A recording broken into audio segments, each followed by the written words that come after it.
Vamos a ver cómo la industria naval se pone al servicio del Estado y el Estado se pone al servicio de la industria en una simbiosis fructífera, diría yo. No voy a presentar en detalle a cada uno de los ponentes porque sería robarles demasiado tiempo, por eso estoy distribuyendo estos breves currículums, ¿no? Y diré simplemente pues, su nombre, aunque ya lo tienen ustedes ahí, y vamos a empezar por el profesor Rafael Torres, catedrático en la Universidad de Navarra y encabeza, es coordinador de una red de investigación internacional, Imperial Contractor State, en la que también participa el profesor Iván Valdés Muñoz, de la Universidad Nacional Autónoma de México. Entonces, sin más, les dejo. Va a haber un turno de preguntas al final, como media hora, ¿no?, para agilizar las exposiciones, y sin más les dejo con el profesor Rafael Torres. Gracias. Bueno, muchas gracias, buenas tardes a todos. Bueno, sin más voy a entrar ya directamente. A mí me toca un tema que puede ser extraño para los que nos gusta la Armada y la historia de la Armada, como es la alimentación, pero tiene una razón de ser y lo van a ver enseguida. Buena parte del material que voy a sacar, por si alguien quiere, viene de este libro, Historia de un triunfo, la Armada Española del siglo XVIII. Es un libro en el que intentamos poner, no solo yo, sino todo el equipo como en el que hemos estado trabajando, poner un poquito qué es lo que sabemos sobre la Armada, por una sencilla razón, porque tenemos una tesis, y lo van a ver en este gráfico. ¿Qué tesis tenemos? Vamos a ver. La historia de la Armada se ha contado o se ha visto a partir del desastre naval de 1805. Entonces, a partir de ahí, ¿qué imagen das? Una imagen de decadencia, de gigante de pies de barro, que no es capaz de hacer absolutamente nada. Todas las instituciones sí crecen, pero no sirven para nada porque no están preparadas. Cuando llega la hora de la verdad, pues nos encontramos un desastre. O la reacción a eso, que ha sido, bueno, la Armada no era potente, pero el individuo, el marinero, sí era potente, el marino. Rescatamos a Blas de Lezo, los ingenieros, los científicos. No tenemos buenos marinos, pero tenemos buenos marinos científicos, ¿no? Entonces es el péndulo, o es un desastre o es un individuo. Y dices, a ver, todo eso porque me estás midiendo a partir de aquí. Si yo cojo y corto aquí, ¿qué historia ven ustedes? Porque lo que pasa de aquí a aquí es un problema de historia financiera, es un desastre. Si yo ahora mismo dejo de pagarle a los médicos durante un mes, les aseguro que la sanidad pública española se hunde. Dentro de un año, un desastre. Dentro de 15, vamos a afrontar una pandemia. Pues eso es lo que pasó aquí. Si la gran pregunta es cómo llegó la Armada a 1805. Esa es la gran pregunta. Un cadáver. Era un cadáver. Entonces, claro, decir esto. Claro, todo eso se entiende en la tesis. La tesis es cómo es posible que una armada que tiene apenas 20 embarcaciones a comienzos del siglo XVIII llegue a ser la segunda flota más grande del mundo capaz de operar en cualquier parte y en cualquier mar. ¿Cómo es posible eso? Eso es una historia de triunfo. Bueno, es que hay ministros importantes. Esto es Ensenada. Esto es Ensenada. ¿Y esto? Estos son 4 generaciones de españoles, americanos, filipinos, que empujaron en una dirección. Contar esa historia me parece que valía la pena. Entonces ese es un poco el objetivo. Claro, dentro de eso nos encontramos diversos capítulos, diversos problemas, y uno importante es la alimentación. Vamos a ver, les traigo porque la alimentación tiene un problema, y es que lo que sabemos de alimentación tiene que ver sobre todo con una imagen de qué comen. Es casi una historia cultural, nos interesa saber lo que comen. O, como mucho, nos interesa y sabemos lo que son las desgracias de un buque que va del galeón, que va de Manila, y que por el camino se quedaron sin agua, sin comida, a cuánto salían las ratas. Esa es la historia de la alimentación que nos ha llegado. Pero la historia de la alimentación, en ese contexto y en esa tesis, es muchísimo más complejo, muchísimo más rico y muchísimo más interesante. Y eso es lo que y por ahí es por donde vamos, y esa es la idea donde queremos de alguna manera situar el problema. Por lo tanto, repito, si la tesis es esta, si esto es una historia de un triunfo, vamos a aplicar esa imagen, la vamos a aplicar a qué sabemos sobre la alimentación y empezamos a descubrir que es una historia mucho más compleja, en la que hay una historia política, hay una historia empresarial, hay una historia científica, hay una historia culinaria, hay una historia que va mucho más allá. Entonces, simplemente, en menos de 20 minutos, pues presentar los fogonazos de por dónde vamos, pero para que vean un poco la complejidad. Les pongo este gráfico porque me encanta. La comida, la alimentación, la armada se llama munición de boca. Entonces, bueno, un marino pescando. No solían pescar en los buques, y menos en un navío de más. Era prácticamente imposible. Pero en un momento de que estuviera varado o estuviera en algún sitio el barco, pues esto.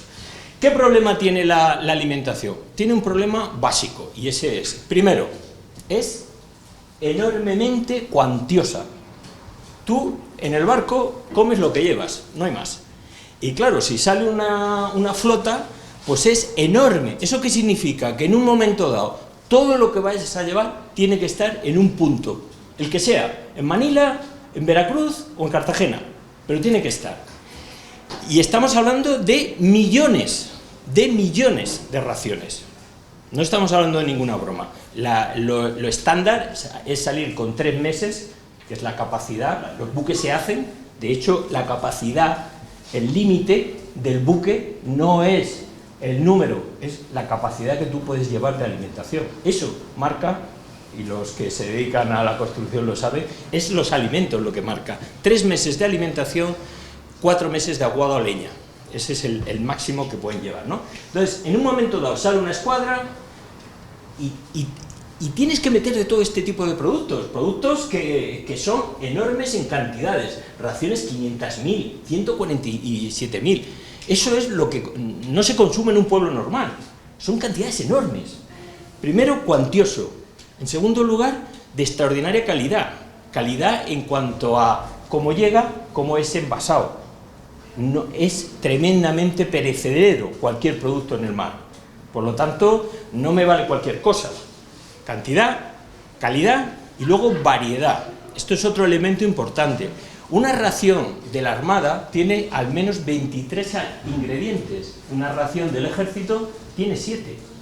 Claro, ¿esto qué significa? Que tenemos un problema a la hora de conseguir todo esto. Claro, imagínense que Madrid dice, tienen que salir 3 buques de Cádiz. Pues inmediatamente hay cantidad de productos, calidad de envasado, de preparado y una variedad enorme. Enorme, pues aquí no están todos, pero es que son 49.371 cabezas de ajo. Consígueme eso. En un sitio donde los mercados están desarticulados, donde no hay producción. Es decir, está claro el problema, ¿no? Por lo tanto, ahora vamos a bajar en fogonazos a los distintos problemas. El primer problema que se tiene al analizar la investigación es un problema político. ¿Esto qué hacemos? ¿El Estado cómo lo consigue? ¿Qué hace? ¿Lo produce o lo compra? Primer problema. El secretario de Marina tiene que decidir cada día, o tiene que decidir en un periodo largo, ¿qué hace? ¿Producir o comprar? ¿Producir lo puede producir? Sí, perfectamente. Si son capaces de hacer un buque, no van a producir un barril de tocino, es mucho más sencillo. El problema no es ese. Si lo compro, es un problema, porque cuando tú lo compras es una información muy sensible. Cuando tú la compras pasa lo siguiente. Uno, está diciendo públicamente que tu buque va a salir. Con lo cual, cualquier espía en Cádiz está pendiente de a cuánto Jerez se está vendiendo. Porque como sepa que se vende más Jerez de la cuenta, sabe. Es una información muy sensible. Son unos mercados que no están articulados, por lo tanto, comprar es muy arriesgado. Por lo tanto, la opción podía ser producir. Bueno, ¿cómo lo decidieron? Bueno, hay todo un debate durante todo el siglo. Lo que van a decidir va a ser, básicamente, producir absolutamente todo en España. Un nuevo triunfo. Nunca había ocurrido. Hemos identificado hasta 40 productos. Están situados en un mapa. Esto tiene una fuerza enorme. ¿Por qué? Porque lo que nos está diciendo es una cosa. Es cuando el Estado decide que se produzca y se produzca en España, Lo que está ocurriendo es que si tú gastas 100 con los Austrias y de pronto gastas 200 con los Borbones, todo lo de los Austrias, todo salía fuera, se compraba en el mercado holandés, prácticamente, mientras que ahora se compra todo en el mercado español. Claro, el impacto sobre la economía es tremendo. Tiene otra ventaja importante, y es que una vez que empezamos a ver la geografía, ¿qué ocurre? Algo que no habíamos visto, y es que se empiezan a integrar las producciones, es decir, es un factor catalizador de una integración del espacio nacional. Productos que van de un sitio para otro. Claro, eso tiene una fuerza enorme, está llegando, ¿no? Entonces, a la hora de decidir entre producir y comprar, lo que va a optar es por comprar. ¿Y por qué? Porque hay proveedores españoles que son capaces de atender el producto, algo que no ocurría nunca con los austrias, que eran todos extranjeros. Por lo tanto, hay una nacionalización de esa capacidad. Empezamos a saber que lo mismo ocurre en México. Hemos empezado a detectar, tenemos un montón de trabajos ya, zona de Puebla, zona entre México y Veracruz, pero centrado en Puebla, hay todo unas iniciativas enormes para abastecer lo que los mexicanos llaman el Circuncaribe, se va a articular sobre esta continua provisión. Por lo tanto, es un efecto enorme y empezamos a ver que ocurre por todos sitios. Una última tesis sobre las viudas en Buenos Aires que ponen hornos para hacer pan como principal fuente de ingreso para la Armada. Buenos Aires. Es decir, lo hemos visto en Chiloé, lo hemos visto... Es decir, empezamos a ver que toda la monarquía en Manila está contribuyendo al producto, ¿vale? Está claro, por lo tanto, se resuelve políticamente. Se compra, no se produce. ¿Lo podíamos producir? No lo vamos a producir. Lo vamos a comprar. ¿Y lo vamos a comprar por qué? Porque la monarquía española reacciona. Segundo problema, un problema empresarial. Esto es algo que no habíamos visto y nos está interesando muchísimo porque por ahí pueden ir... Vamos a ver, el problema es, ¿qué hago? Tengo que comprar, he decidido comprar, pero ¿qué compro? ¿En el mercado abierto? ¿Mercado europeo? ¿Mercado nacional? ¿O genero monopolio? Bueno, la postura fue generar monopolio. El monopolio tiene aparentemente un problema y es que le das todo el canal a una persona. Le estás generando a un determinado empresario. Pero desde el punto de vista del Estado es mucho más fácil de gestionar. ¿Por qué? Porque quitas intermediarios. Pensar que en el siglo XVIII el mayor problema que hay es la incertidumbre. ¿Compro tocino? ¿Llegará o no llegará? ¿Tengo que conseguir 35 proveedores de guisantes? ¿Llegarán o no llegarán? Eso es un problema gordísimo. ¿Qué es lo que se opta? Por un monopolio. En concreto van a ser unas familias navarras que desde 1704 hasta 1783 van a tener el monopolio. ¿Qué consiguen a cambio? Que ellos tienen estabilidad, pueden conocer perfectamente el negocio, pueden tener sus sucursales, estamos empezando a entrever en qué consistió eso y sobre todo pueden darle una ganancia espectacular y es, si se dan cuenta, pueden imponer, el Estado les puede imponer no solo conseguir el producto, sino bajar el precio. Esto es ciencia ficción en el resto del mundo militar. En cambio, en la alimentación lo consigue. Miren en el ejército, donde hay muchísimos más proveedores, son imposibles de sostener una comida. Es infinitamente más barata una ración del ejército, pero no lo pueden conseguir. Por lo tanto, el monopolio sí que tiene esa función. Y aquello que les decía de una información sensible, si hay un solo proveedor, ¿qué significa? Que la información no va a circular en el mercado, por lo tanto la puedo mantener reservada. Es decir, que actuaron en consecuencia a la realidad en la que se movían, ¿vale? Tercer problema importantísimo que no le habíamos prestado ninguna atención y que nos ha estallado, y es el problema legal. Vamos a ver, ¿por qué el problema legal? El empresario, en el siglo XVIII, como hoy día, lo único que le pide a un gobierno es estabilidad, previsión, capacidad, no me sorprendan mañana con un cambio, quiero legalidad. Luego ya me ajustaré a yo cómo vengan las cosas, pero quiero legalidad. Bueno, pues eso mismo es lo que va a dar el Estado mediante una serie de instrumentos. ¿Cuál? Un contrato público. Y ese contrato público es transparente.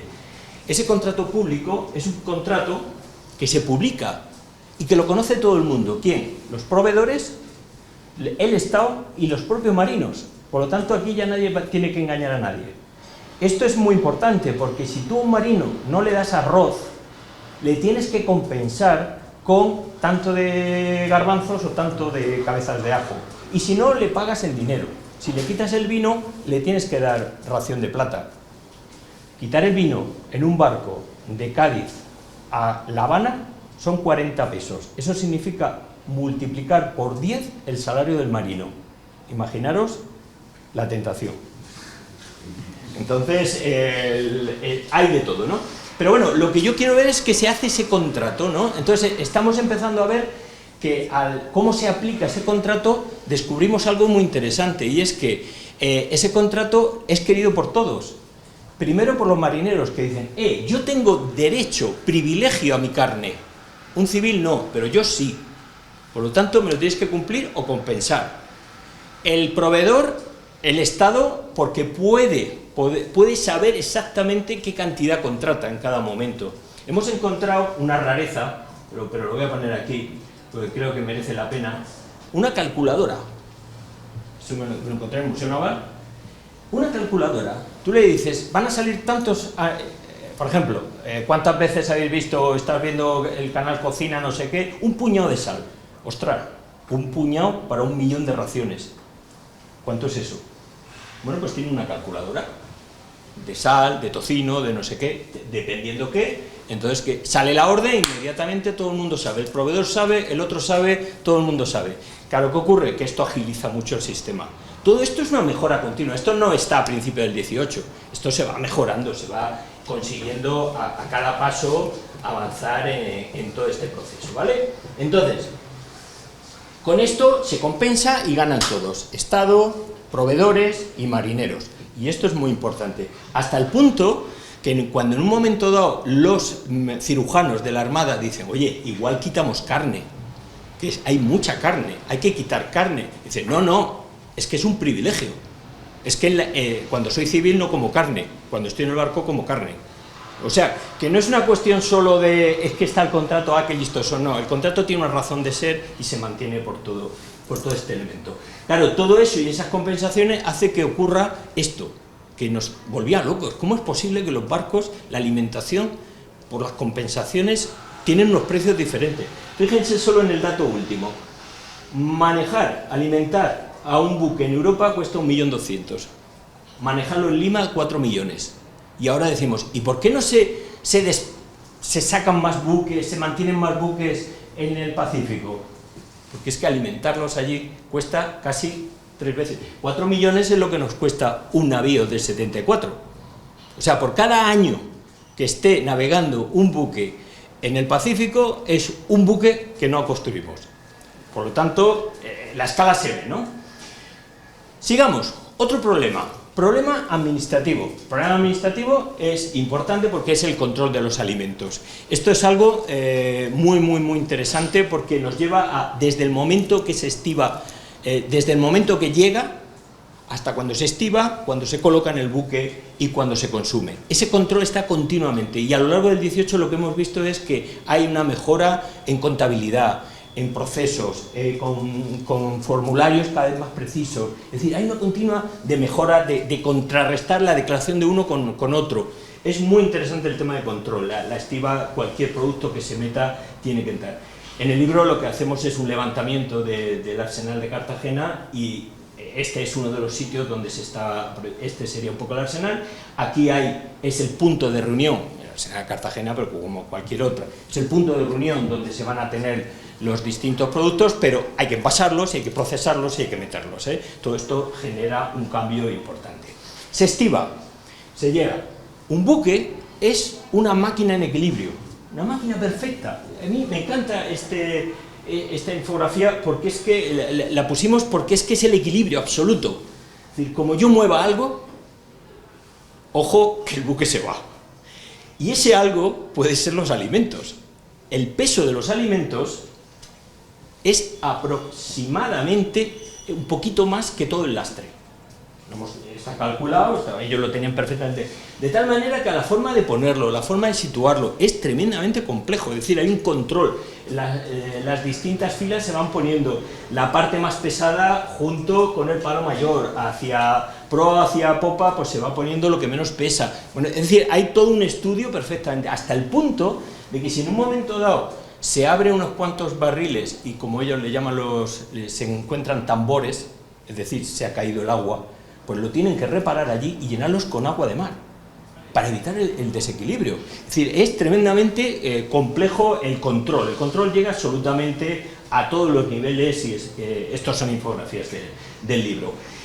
Un momento y un sitio fundamental son los pañoles, que es donde se va a guardar la menestra, donde el bizcocho y demás. La representación normal que teníamos era de este tipo, lo que hemos podido es levantar en 3D y tener una representación un poquito más potente de este, ¿no? Con las balanzas, la entrega, lo que significa los distintos tipos de vasijas. Ningún producto lleva el mismo tipo de envase, por lo tanto hay que preparar 23 ingredientes, 23 tipos de envases.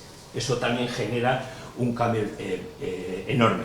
Y por último, ¿todo esto sirvió para alimentar de forma eficaz o no a la Armada? Sería la última pregunta, el problema de la eficacia. Bueno, creemos que sí. La típica composición resumida, pan, vino, carne, tal, y demás. Diferencias que hayan respecto a otras armadas y demás. Bueno, primero, diferencia. Esto está calculado en calorías, y en calorías estamos hablando de 2.700. En la población civil es raro encontrar más de 1.500. Por lo tanto, cuando te subes al buque, esa imagen de Trafalgar, que van muertos de hambre y tal, los marineros, en comparación con la sociedad en la que vivía, está realmente peor. Eso de entrada. Y si comparamos con otras marinas, encontramos diferencias. Diferencias que tienen que ver con las propias culturas culinarias con las que te subes, y tiene que ver con los hábitos y con algo muy importante que no habíamos calculado, y es el papel y la libertad con la que los cirujanos españoles fueron introduciendo cambios. Cosa que, por ejemplo, para que os hagáis una idea, la menestra son los garbanzos, todavía en Latinoamérica le llaman menestra, ¿no? A los garbanzos, al arroz y demás. Los ingleses solo toman guisantes, nosotros tomamos todos los que podemos. Vamos a la Luisiana, arroz, cargamos arroz, vamos, no tenemos ningún problema. Claro, ¿qué ocurre? Que esta flexibilidad es importante, flexibilidad culinaria también a la hora de subirte al buque.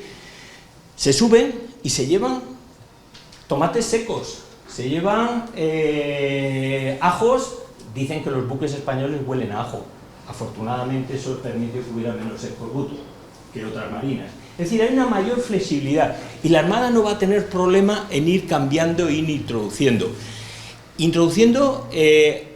De todas partes. Los ingleses solo consumen de un determinado tipo de tocino, de un determinado tipo de carne. Nosotros, en cambio, si llegamos a Perú y en Perú está la chalona, que es una oveja que se seca en el hielo, nos vale. El problema era luego buscar la compensación, pero no está, o el tasajo de tortuga en el Caribe, ¿cómo era? El puerco frito de Manila, que luego llega a México y es el cochifrito, no sé qué.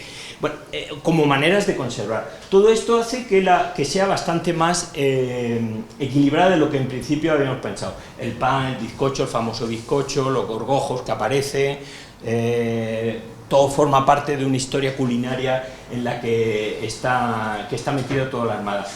Diferencias importantes en cuanto a la carne: se va a comer menos carne que los ingleses, y curiosamente lo que nos vamos a encontrar es que los ingleses, a medida que va pasando el siglo XVIII, van quitando días de carne y van introduciendo pescado. ¿Por qué no lo hacen más rápido? Porque los marineros consideran que eso es una pérdida de privilegios. Entonces se vuelven locos. Y luego ocurre otra cosa: a partir de 1780 diversifican más, como hemos hecho nosotros. Y ahí tienes a Nelson, que cuando aparece por el Mediterráneo descubre que hay una cosa muy importante que se llaman cebollas. Y hay un escrito elevándose, cuando en España se las comían saladas, en cenizas y en cualquier tipo, ¿no?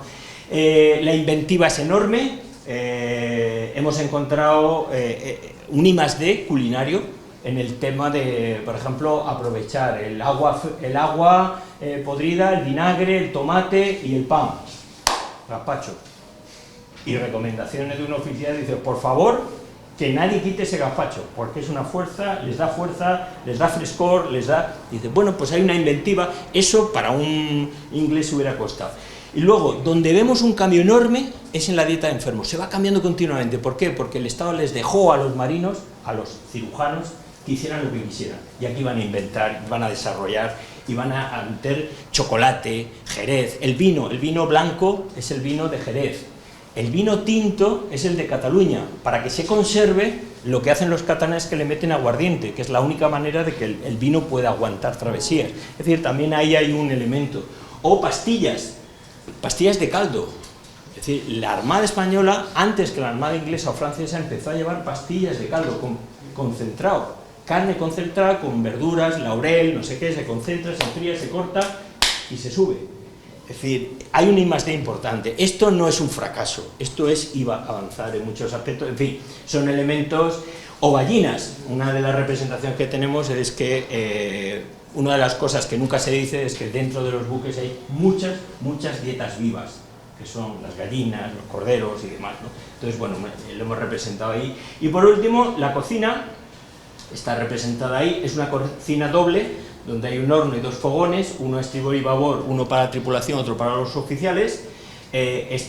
Los primeros son de ladrillo y cal, los últimos ya se hacen con hierro, ¿no? Pues ahí también hay dentro de eso, o cómo se vaporiza. Y por último, todos comen igual, todos tienen derecho a una ración, pero los comandantes tienen un sitio donde pueden llevar sus alimentos especiales, aparte de la ración.